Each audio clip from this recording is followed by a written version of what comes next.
अब वो दिन दूर नहीं जब भारत का पीओके बहुत जल्द ही भारत में शामिल होने वाला है। इस पर आज़ादी के समय से ही पाकिस्तान ने धोखे से कब्जा कर लिया था और भारत की सरकार इतनी मजबूत नहीं हो पाई थी या वैश्विक व्यवस्थाएं इस तरह की नहीं हो पाई थी कि हम उसे अपने क्षेत्र में मिला लें। अब वो स्थिति बननी शुरू हो गई है। ऐसा इसलिए क्योंकि खुद वहाँ के लोगों ने पाकिस्तान से आज़ादी पाकर भारत में शामिल होने का निर्णय ले लिया है।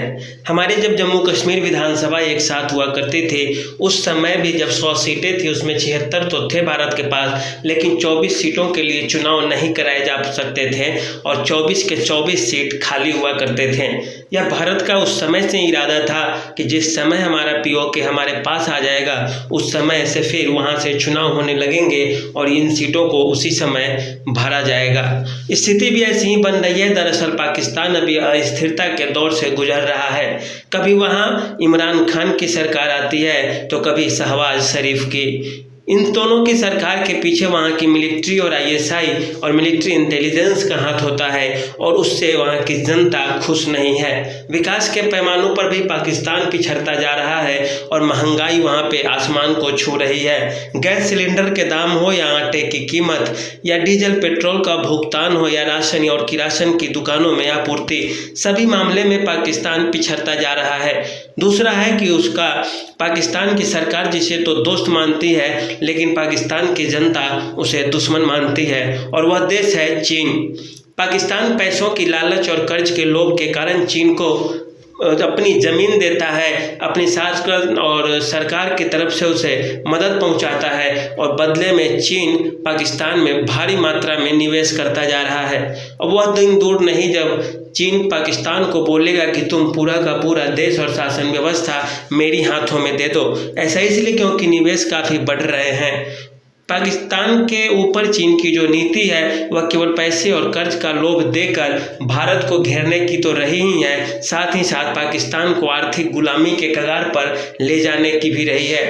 पाकिस्तान की आम आवाम वहाँ की समझने लगी है कि ये हमारे देश के लिए अच्छा नहीं है। यही कारण है कि पाकिस्तान में कभी बलूचिस्तान की आज़ादी की मांग उठ रही है तो कभी आज़ाद कश्मीर का भारत में शामिल होने का।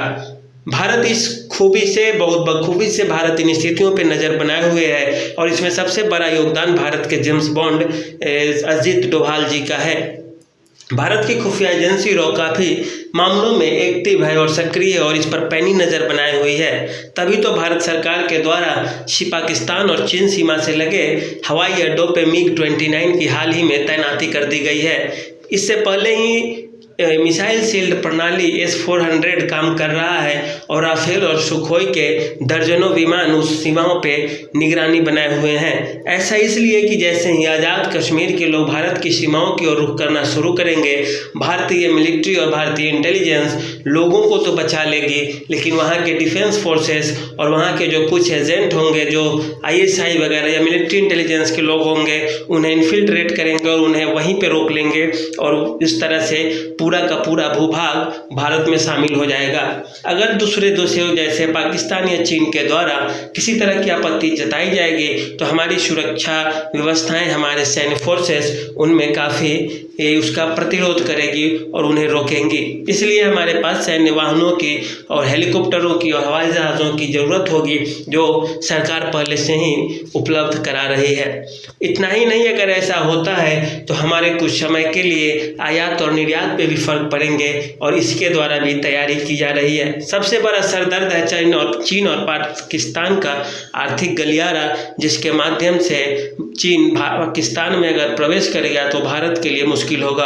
और यह रास्ता चूँकि आज़ाद कश्मीर से होके ही जा रहा है, जिसे हम पाक ऑक्युपाइड कश्मीर बोलते हैं, जो हमारा हिस्सा रहा है, और उससे जाने के बाद भारत को परेशानी होगी। और अगर भारत पीओके पे कब्जा कर लेता है, पीओके भारत में ले लेता है, तो भारत की पहुंच अफगानिस्तान तक सीधे सड़क मार्गों से हो जाएगी और एक बहुत बड़े समस्या का समाधान हो जाएगा। और सरकार के लिए यह चुनाव के दौरान भी राष्ट्रवाद की भावना को उखाड़ने में काफ़ी ज़्यादा मददगार होगा।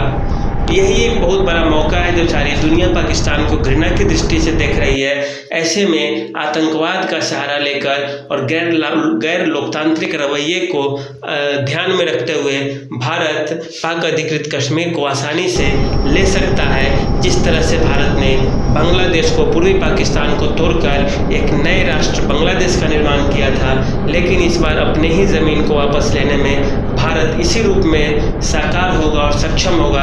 यह भारत की बहुत बड़ी उपलब्धि है। इसके लिए सैन्य व्यवस्थाएं, राजनेता, राष्ट्रीय स्तर पे सभी लोग एक मुश्त से तैयार हैं और सभी एक दूसरे को मदद करने के लिए भी तैयार है। और भारत की जनता यह जल्द ही चाहती है कि POK हमारे पास जल्दी से जल्दी आ जाए।